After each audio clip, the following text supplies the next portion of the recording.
What does it mean to be a Navy SEAL, and what do SEALs do better than any other force? To be a Navy SEAL, I mean, I think the idea of being a Navy SEAL as opposed to other Spec Ops units, the uniqueness is the water element. It always has been. The fact that the predecessors of the SEALs were the Naval Combat Demolition Teams and the UDTs, Underwater Demolition Teams, and they all came from the water. They were kind of born of the water, and they all made the water their home base, right? Which is really intriguing to me because the ocean is a hostile environment, right? The temperatures, the bone-crushing pressures, and the ocean will kill you if you turn your back on it.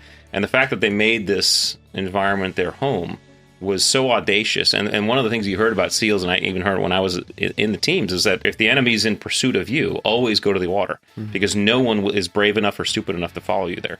And that just, for me, was really cool. It's like if I'm making this hostile place my home because people won't follow me there, that was cool. And the fact that add to the fact that I was just comfortable in the water, I think that's kind of what it means to be a SEAL. And again, some of the other Spec Ops units, certainly they operate in the water, they do some diving and stuff, but that was the only unit that really is born of the water. And the Frogman was really what I loved. Yeah, it's interesting because there's people who come from like landlocked areas who don't seem to have a great deal of water exposure, yet that adaptability attribute is probably the one that you mentioned in your book, where all of a sudden they can not only get that exposure to it, but they can actually then thrive and then become a SEAL.